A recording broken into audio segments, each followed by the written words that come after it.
ప్రాంతాలు ఇవాళ అదంతా పోయింది.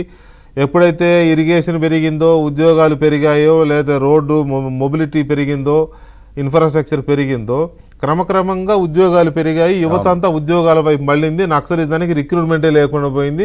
ఫలితంగా ఏమైందో మనం ఇప్పుడు చూస్తున్నాం. బాలకోట గారు, ఇక్కడ నేను ఎందుకు చెప్పానంటే, ఇది ఆంధ్రప్రదేశ్లో ఒక 2 దశాబ్దాల క్రితం వరకు ఫ్యాక్షన్, మతాలు తక్కువేనేమో కానీ ఉన్నాయి, లేవని పూర్తిగా చెప్పలేము. కుల ఘర్షణలు విపరీతం ఆంధ్రప్రదేశ్లో, విపరీతం. ఎక్కడన్నా కులము చిచ్చు అంటే చాలు గొడవలు, దాడులు, తగలబెట్టుకోవడాలు. థియేటర్లు తగలబడిపోయినాయి.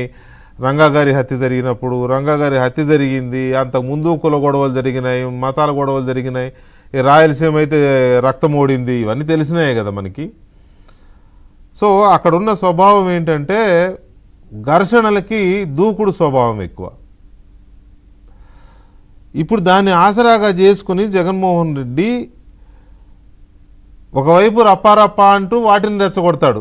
కొడవళ్లతో వేట కొడవళ్లతో డాన్సులు చేస్తున్నారు పిల్లలు.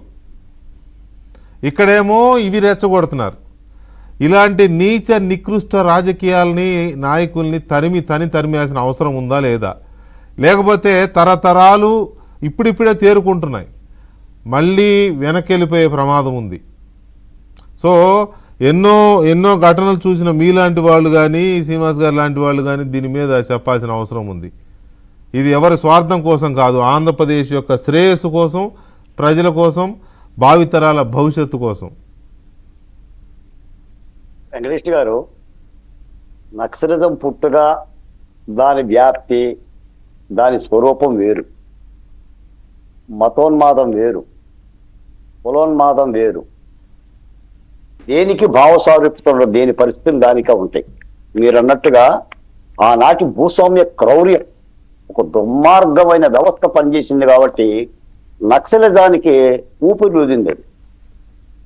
కానీ ఇక్కడ అదే పద్ధతిలో జగన్మోహన్ రెడ్డి గారు కులాన్ని ఆయుధంగా చేసుకుంటున్నాడు.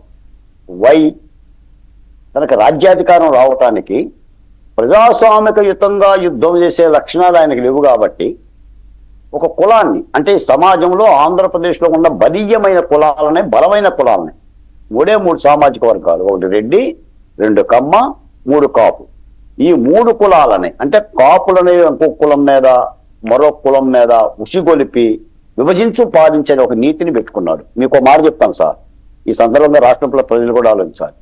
ఏది జగన్మోహన్ రెడ్డి గారు తెలియకుండా చేయడం. ఆయన ఈ కృష్ణలంక సంఘటనని రాజకీయంగా మార్చి కాపర్ల సభ పెట్టినా, లేదా రప్ప అన్నా, ఇదిగో మేము అధికారంలోకి వచ్చేస్తున్నాం, రేపే వస్తున్నాం, ఎల్లుండి వచ్చేస్తున్నాం, నోట్ చేయండి, డిజిటల్ బుక్స్ పెట్టండి అని అన్నా, దాని వెనక వ్యూహం ఏంటంటే విభజించాలి. అంటే జనసేననే, తెలుగుదేశం పార్టీని విభజించాలి.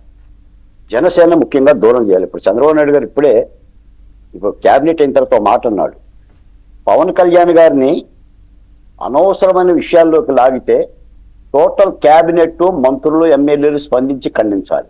నిన్న పవన్ కళ్యాణ్ గారు ఆవేదన కూడా అదే. ఇప్పుడు ప్రతిదానికి పవన్ కళ్యాణ్ మాట్లాడటం ఏంటి?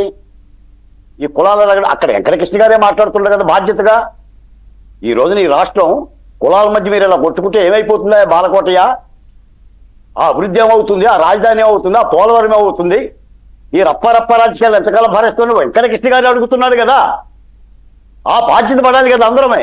ఎందుకంటే వెంకటకృష్ణ గారు, నా వెనక చంద్రబాబు నాయుడు గారు ఉన్నారు, పవన్ కళ్యాణ్ గారు ఉన్నారు, చూడండి. ఆ 2 సామాజిక వర్గాలు, నేను ఒక సామాజిక వర్గం. ఇది కదా పార్టీ అంటే. నా మెడలో ఆకుపచ్చని కండువా, అప్పుడప్పుడు జగన్మోహన్ రెడ్డి గారు కూడా వేస్తారు. నాకు అరక తెలుసు, పొలం తెలుసు, దుక్కి దున్నటం తెలుసు, నాగలు పట్టడం తెలుసు, వ్యవసాయ పనులు చేసేవాడిని, కూలి కుటుంబాన్ని. జగన్మోహన్ రెడ్డి గారు ఏ కూలి చేసాడు? ఆయన ఆకుపచ్చని వాళ్ళకి, నా ఆకుపచ్చని వాళ్ళకి తేడా లేదా? ప్రజలు ఆలోచించాలి. అసలు ఒక నాయకుడిని పవన్ కళ్యాణ్ని కులం పేరు మీద పెట్టేసేసి ఎలా దాడి చేస్తారు? అంటే మీ క్రిమినల్స్కి మద్దతుగా ఉండాలా పవన్ కళ్యాణ్ గారు? మరి ఆయన రహదారి మీద కూర్చోబెట్టారే, ఆయన విశాఖపట్నంలో ఇబ్బందులు పాలు చేశారే, ఆయన వ్యక్తిగత హననం చేశావే, కుల నాయకులు ఉసిగొలిపారే. ఎంత హననం అండి! అసలు ఆఖరికి తట్టుకోలేక నేను నిన్ను కూడా పెళ్లి చేసుకుంటే 4వ భార్యకి రా అంటాడు. అంటే అంత కసి వచ్చింది. నువ్వు బడి పిల్లల దగ్గర చెప్పావు ముగ్గురు భార్యలనని, కార్లు మార్చేట్టు పిల్లలు మారుస్తారని చెప్తాను. నీ చాకి నేర్చిండ్రా. అదే సభల్లో ఆంధ్రజ్యోతి పేపర్లు దించావు, ఈనాడు దించావు, వెంకటకృష్ణ పేర్లు పెట్టావు, బాలకోట పేర్లు పెట్టావు. ఎవరిని బతకనిచ్చావు అంటున్నావు నువ్వు? ఏ కులాన్ని బతకనిచ్చావు? ఇప్పుడు ఏ కులానికి అన్యాయం జరిగింది? ఈ రాష్ట్రంలో అన్ని సంక్షేమ పథకాలు అమలు జరుగుతుంది, అందరికీ ఫలాలు అందుతున్నాయి. నువ్వు చేసింది ఏంటి అంటే ఈ విధమైన కుల ఉన్మాదాన్ని రెచ్చగొడితే వెరసి నష్టపోయేది ఎవరు? చంద్రబాబు నాయుడు గారు నష్టపోడు, పవన్ కళ్యాణ్ గారు నష్టపోడు, ఈ రాష్ట్రం నష్టపోతుంది. రాజధాని అమరావతి లేకపోతే ఎవరికి నష్టం సార్? లోకేష్ గారికి నష్టమా? భూములు ఇచ్చిన రైతులకి ఈ రాష్ట్ర ప్రజలకు నష్టమా? అభివృద్ధి మాకు కాదు, మాకు కదా కావాల్సింది. సంక్షేమ పథకాలైనా అభివృద్ధి అయినా మాకు కావాలి. బతికేది జనం 5.5 కోట్ల మంది ప్రజలు. నువ్వు వరుసలు కులాలను పెట్టుకొని, కత్తులు పెట్టుకొని రప్ప అంటూ హోటళ్ళందరికీ అదే అమ్మోరు జాతర అంటూ టీపీపీ విధానంలో ఎవరన్నా వైద్య కళాశాల తీసుకుంటే లోపలేస్తానని పారిశ్రామికవేత్తలను భయపెడితే మరి రాష్ట్రం మేల్కోవాలి. కాబట్టే కదా చంద్రబాబు నాయుడు గారు ఇంత చేస్తున్నా కూడా ఒక ఆవేదనతో వైకుంఠపాని వద్దు, నెవర్ అగైన్ వైసీపీ. ఈ రోజున గట్టిగా బలంగా ఎందుకు మాట్లాడుతున్నావు? అరే ఇంకా 3 ఏళ్ళు ఉందా పరిపాలన, నువ్వు రేపో మాపో మళ్ళీ ఏం పెడతావో? వెంకటకృష్ణ గారు మీరు ఒక మాట మర్చిపోయి ఉంటారు. మా మధ్య జరిగిన ఒక సంభాషణ చెప్తా. నాడు సజ్జల రామకృష్ణారెడ్డి గారు పాత్రికేయ సమావేశం పెట్టి తెలుగుదేశం పార్టీ రంగా విగ్రహాలకి అంబేద్కర్ బొమ్మలని ధ్వంసం చేసి కుట్ర చేస్తుందని మాకు సమాచారం ఉంది అని చెప్పని ఒక అనౌన్స్మెంట్ చేశాడు. ఆ రోజు మీరు నేనే డిబేట్ లో ఉన్నాం. అవును, ఖచ్చితంగా వాళ్ళ కుట్ర చేశారు, మనం బద్దలు కొట్టాం. అవును, మనం ముందే అంటే అంబేద్కర్ ప్రజలను అలర్ట్ చేశాం కాబట్టి వాళ్ళ పథకం పారలేదు, బతికిపోయాం సార్. లేకపోతే అంబేద్కర్ బొమ్మల మీద దాడి చేసి కాపులు రంగా బొమ్మల మీద దాడి చేసి దళితులకు పెడితే మా 2 సామాజిక వర్గాలు కొట్టుకోవడమేగా. అవును, మీ కోనసీమ అల్లర్ల విషయం ఏంటి సార్? యశ్వరూప్ పిల్లి దగ్గర పెట్టారు కదా. అవును, యశ్వరూప్ దళితుడు కదా. అవును, తగలబెట్టింది ఎవరు? కేసులు ఎత్తేసింది ఎవరి మీద? చూడండి అసలు. అంటే ఈ విధమైన దుర్మార్గం కులం మీద మరి రాజకీయాలు చేస్తే రాష్ట్రం అప్రమత్తంగా ఉండాలి, అన్ని సామాజిక వర్గాలు ఉండాలి. నిజంగా మీరు ఒక మాట అన్నారండి, బొత్స సత్యనారాయణ గారు లాంటి పెద్దలు అసలు ఈ కులాల బుక్స్లో ఎట్టబోతున్నారండి మీరు? నాకు అదే అర్థం కావట్లేదు. మీరు సీనియర్ మంత్రులు అయ్యుండి రాజశేఖర రెడ్డి గారు లాంటి వాళ్ళతో సావాసం చేసి అరే కవిత బయటకు వచ్చిందే వాళ్ళ అయ్య పార్టీ నుంచి, శర్మిలారెడ్డి గారు అన్న దగ్గర నుంచి బయటకు వచ్చారు మీరండి. ఎందుకంటే ఆ వైసీపీ పార్టీలో భావ ప్రకటన స్వేచ్ఛ లేదు, ప్రజాస్వామ్యం లేదు. మీకు ఆ పార్టీ ఎందుకు సార్? బొత్స గారు ఒక పార్టీ పెట్టుకోండి, అవసరం వస్తే. మీకెందుకన్నా పాదాల దగ్గరికి వెళ్ళి నమస్కారం కొట్టడం? మీకెందుకు కులాల గొడవ? మీరు ఒక రాజకీయ నాయకులు, ఉత్తరాంధ్రలో మీకు కాస్త కూర్చొని మంచి పేరుంది, మీరు ఎప్పుడు ఈ సమావేశానికి వెళ్ళాలా?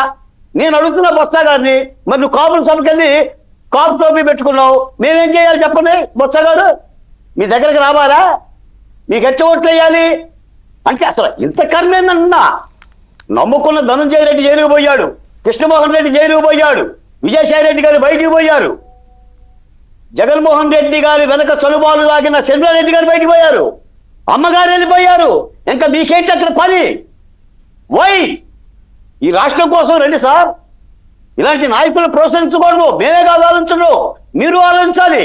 కేవలం అధికారం కోసం, ఎమ్మెల్యే పదవుల కోసం, ఎంపీ పదవుల కోసం అంటిపెట్టుకుంటే వెరసి రాష్ట్రం నష్టమవుతుంది. ప్రజాస్వామ్యంలో నాయకులు మీరు కాపాడాలి.